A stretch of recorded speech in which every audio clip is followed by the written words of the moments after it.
This is major, you guys. I just got a call from a friend of mine. He was a lifelong Democrat, voted for Kamala Harris in the last election. Boo. He even cut me out of his life after I started supporting President Trump. Can you believe him? Okay. We're not going to go any further into that. But yeah, he just called and he told me how ashamed of Democrats he was after Trump's speech to Congress. He said sorry and that he's finally seen the light now. Now, I couldn't be happier. It turns out this is a common thing that's happening right now as more and more Democratic voters are realizing that President Trump was right all along. I mean, just look it up on TikTok. Accounts as big as this one, Bear the Voice 3, Barry Matthews, with more than 1 million followers and millions of views. Even smaller accounts like Nakia Dion with 92,000 and Brittany Forthright with 4,400. They're all saying the same thing. What the Democrats did was embarrassing, and they're glad that they've sworn off the party for good. Polls from CNN and CBS also show huge approval for the president's address to Congress. Representative James Comer, he called it the golden age of America. Now, at the same time, guys, you got New York City Council member Robert Holden, a Democrat representing District 30 in Queens,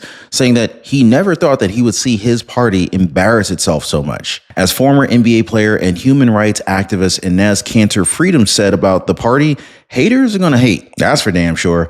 And well, it's up to the people to wake up and call these people out on their shit. So just listen to Barry Matthews, Bear the Voice 3's point on TikTok. You Democrats ought to be ashamed of yourself. Now, I generally stay away from politics, but the conduct that I saw last night from the Democratic side of the House of Representatives was reprehensible. Little boy who survived brain cancer, and he gets honored. And what do? Y'all sit with your hands under your legs to keep from clapping. It doesn't matter what side of the fucking aisle you sit on. When a little boy or a child or anybody gets honored like that, you give them the accolades they deserve. You ought to be ashamed. I'm ashamed that I was ever a part of the damn Democratic Party. I used to be. A long time ago, I was a registered Democrat. What y'all did last night just made my stomach churn. Regardless, I love all of you. I truly do. Some of you need to straighten the hell up. Fox made a list of moments that Democrats refused to applaud during the historic speech, including for a boy battling brain cancer. He's only 13. Here, watch this. There were moments that, as you were saying, Brian, where the Democrats just refused to clap. And these are moments that every American should be proud of and happy for, including capturing the ISIS terrorists that masterminded the Abbey Gate attack and killed 13 individuals who were fighting for our country and injured 40 others. And then what about the young boy who was fighting cancer? He was 13 years old, and he always wanted to be a police officer. So Donald Trump made him a Secret Service agent and gave him a badge. And he was hugging his dad, and his dad lifted him up. And that was not a moment that was worthy of a clap from the Democrats. Yeah, there were a few others, too. There were indeed. And so when you were talking to Katie Pavlich, I called the current president of the United States to ask for his reaction to the fact that the Democrats just sat on their hands the whole time. And I asked his reaction, and he said, it was horrible. He said, no matter what I said, they'll never stand, they'll never clap, they'll never do anything worse than it ever was. And he said, during my speech, I said, these people will not clap, will not stand. Why not for one night? Can't we celebrate many wins for America? Let's work together and make America great again. So they clapped before when it was for more years of war, but now silence on the brain cancer survivors? Really? I feel like these people are like demons. Are Democrats finally waking up, or is this just the beginning of their downfall? Type walk away if you think more lifelong Democrats are finally seeing the truth, or beyond saving if you believe that the party is just too far gone. I want to see where everybody stands on this one. And I got interested, so I grabbed that list that they put on. Now let me read it to you guys. So here are the moments that Democrats refused to clap for. Number 1, the capturing of an ISIS terrorist that masterminded the Abbey Gate attack. A young boy, DJ Daniel, fighting brain cancer and getting an honorary Secret Service credential. Americans joining the military in record numbers. Taking down illegal revenge porn. I mean, really, guys? Not even for this? The return of American Mark Fogel from Russian prison. A student getting accepted to the U.S. Military Academy at West Point. Republican Congressman James Comer called it a return to a golden age for America, and that Americans Republicans saw the difference between conservatives and liberals. Now, conservatives are upbeat, positive risk takers. We believe in the free market. We believe in a limited government. And then the other side, the liberals, they're angry, they're bitter, and they're negative. Do you guys agree? In fact, my uncle doesn't call it the Republican Party anymore. He just calls it the American Party. It's just the Democrats choosing to leave themselves out. President Trump even said it during his speech. This is his 5th such speech to Congress, and once again, he looks at the Democrats in front of me and realizes there is absolutely nothing he can say that will make them happy or will make them stand and smile or applaud. Nothing he can do. He could find a cure to the most devastating disease, a disease that would wipe out entire nations or announce the answers to the greatest economy in our history, or even the stoppage of crime to the lowest levels ever recorded. And these people sitting right here will not clap, they will not stand, and certainly will not cheer for these astronomical achievements. They won't do it no matter what. And he mentioned how it was very sad and it just shouldn't be this way. He then made a very direct challenge to Democrats, telling them for just this one night, why not join us in celebrating so many incredible wins for America? For the good of our nation, let's work together and let's truly make America great again. You know, this is the kind of thing that we should be telling our Democratic friends and family members. Like, let's work together and let's make America great again. Like, doesn't that just sound nice? Because let me tell you guys, a huge majority approved of President Trump's speech to Congress. A CNN poll of Americans who watched it found that 69% of them said that they viewed the president's speech as at least somewhat positive compared to just 31% who viewed the speech negatively. Now, interestingly enough, they were only able to get 431 respondents. 21% described themselves as Democrats, 44% described themselves as Republicans, and 35% described themselves as independents or members of another party. So really, we've got to engage Democrats more and let them know that the Trump administration is actually delivering results despite what their party and its mainstream media allies would have them believe. So guys, drop a quick yes in the comments down below and hit the like button to show your support for the work that we do here on the channel. And if you guys haven't already, please take a second, subscribe to the channel, turn on all notifications for more content like this one. That way we can keep our channel growing and we can have more people realize how truly great it is to be an American right now. Just like Nakia Dion here on TikTok. Just watch and share in her joy from her first Republican vote. Check this out. I voted for Democrats my whole life. They never did anything they promised. They would come to the black church and sing some Negro spirituals with us and then disappear, peer. Once they got our vote, they never did anything they promised. I vote for a Republican once in my life, and this dude done did everything he promised on steroids. He ain't even been in office 2 months, and everything I voted for, I'm getting. It's amazing. Do he sleep? Like, this dude, if he sleeps, he wake up on a mission to do what Nakia voted for. He said, Nakia want me to fix that border. I'm on it. Nakia want to make sure them tax dollars is being spent for Americans more than anybody else. I'm on it. Like, this dude wakes up, I feel like, with me in mind. You know what I'm saying? I feel like he be thinking about me. It's like being at the casino. You put in that Democrat coin, you put it in and you pull the thing and no, you gonna win. You gonna win. You put in another Democrat coin and you pull the thing and no, you didn't win. You put in that Republican coin. I put in a Republican coin for the first time. Pulled the ding. I freaking won. Wow. So you know what that tells me? That tells me to never vote for Democrats again in life. Ever. Because you're not going to win with them. I voted for a Republican once and hit the jackpot, honey. I will continue to do that again and again. New York City Council member Robert Holden, a Democrat, represents District 30 in Queens. You know what he did? He wrote an opinion piece in the New York Post. There he said nothing was more disgraceful than when his colleagues refused to stand or clap when 13-year-old DJ Daniel, a brain cancer survivor, was made an honorary Secret Service agent. He said Democrats used to be the party of compassion, the party that stood up for the vulnerable and celebrated stories of triumph over adversity. Now, they can't even clap for a kid who beat cancer if the wrong president is standing beside him. And the same thing happened when Trump called for cutting waste, fraud, and abuse in the federal government. Democrats, they stayed silent. So does this make them the party that supports waste, fraud, and abuse? I mean, I'm just saying, right? Holden also brought up the moment President Trump honored Stephanie Diller, the widow of murdered NYPD police officer Jonathan Diller. He said it should have been a moment of unity. And when Trump called for the death penalty of cop killers, Holden described the silence as deafening. His question for his own party: since when did standing up for families of fallen police officers become controversial? Overall, he described it as a sad reflection of how far his party has drifted. He said it wasn't principled resistance, it's emotional immaturity. Senator John Fetterman, he called it a sad cavalcade of self-owns and unhinged petulance that only made Trump look more presidential and restrained. He even warned that Democrats are becoming the political equivalent of a car alarm, constantly blaring and increasingly ignored. Now, finally, Holden pointed out that voters want leaders who act like adults,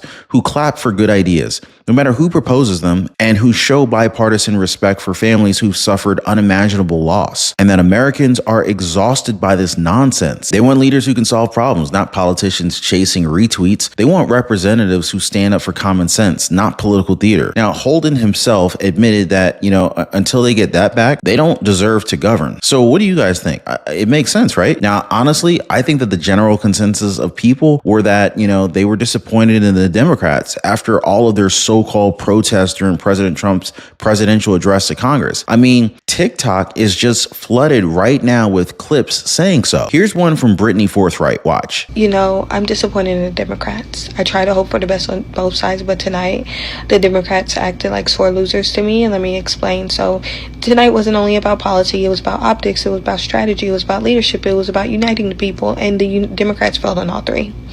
Trump is the king of optics, we know that, and the Republicans basically brought in families who lost their loved ones to crime, real people, real pain, and the Democrats, they sat there, arms crossed, refusing to even acknowledge these moments, even the moments that should have brought everyone together. They didn't clap, they didn't stand, they didn't smile, they didn't do anything. They actually clap for the things that are bad. And every moment in there represented a missed opportunity that the Democrats failed to act on. And they are being so bitter and so angry and so upset that they can't even realize how bad they're making themselves look. And that's the problem. This isn't about serving people anymore. It's about ego. It's about tribalism. And it's about parties and power. And if they had any strategy or some PR person that would help them, they would have ignored the hate. Stood up, clapped, and promised to work for the betterment of people. Instead, they look bitter. They look like sore losers. They look like they don't do well at teamwork either. And they have poor sportsmanship. And they looked guilty of the very things they're being accused of. They look guilty of funding criminals, of ignoring crime, misusing money, and putting others before the American people. And their response, more finger pointing at Trump at the end. All they did was talk about Trump. I'm tired of that. Democrats, y'all have to start talking about the issues y'all are going to address, what you're going to fix, what legislation you're working on. Y'all have to work. You can't just keep making promises about social issues, and you got to do the work. It's moments like this that remind me why I left the left, honestly, and why I don't feel like I align with the culture of it anymore. It's just not producing results. It's about bullying, forcing people to conform, and silencing dissent.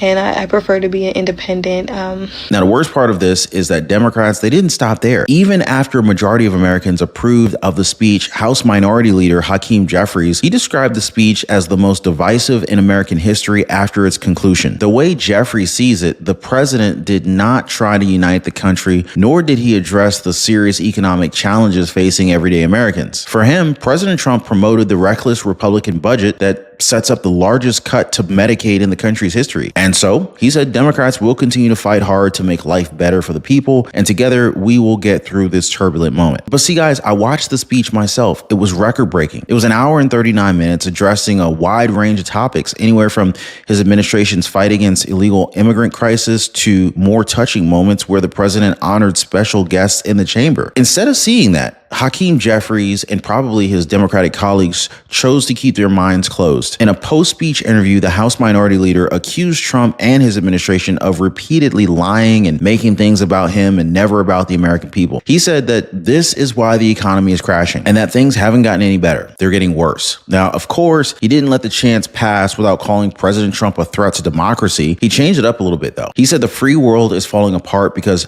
Donald Trump is playing footsie with Vladimir Putin. Kind of clever if it wasn't so desperate, you know what I'm saying? Because like in the speech itself, Democrats are just getting drowned out by the positive support that the president is getting from people who genuinely want to see America be great again. So President Trump vowed to fight to renew the American dream, and even former NBA player and human rights activist Inez Cantor Freedom caught the Trump fever. Here, watch this. Also, speaking about renewing the American dream. Watch. We are a country of doers, dreamers, fighters, and survivors. And through it all, we are going to rediscover the unstoppable power of the American spirit. And we are going to renew unlimited promise of the American dream.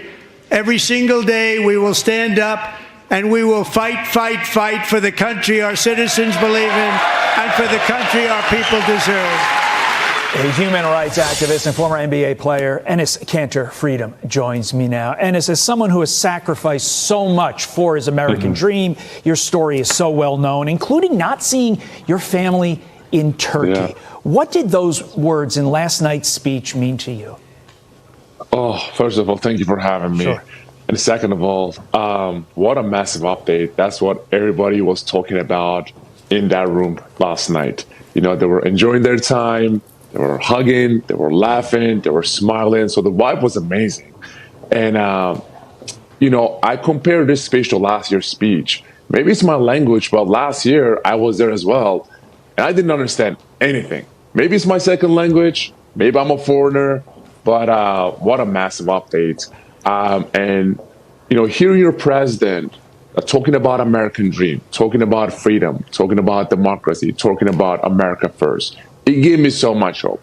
It definitely touched my heart. So what a massive update. I think the comparison between this year and last year has less to do with the language barrier and more to do with the message. But yeah, I don't know. Let's get your thoughts on this, because maybe this is a Democrat language that you don't understand either. It's from Alexandria Ocasio-Cortez. She is one of the Democratic lawmakers that did not attend the speech, but she did have this message. Watch. Yeah. Donald Trump won the election. Republicans won the Senate. And Republicans won the House. And some of that was a rejection of Democrats, and some of it was an embrace of Republicans. We cannot give up on winning the hearts and minds of our fellow Americans, okay?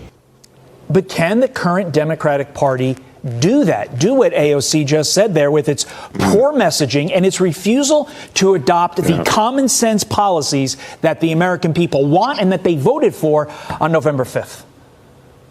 You know, I will just say there's haters going to hate. I mean, she didn't even attend the Joint Congress last night. And what a disrespectful move it was. Not only to our president, but to America.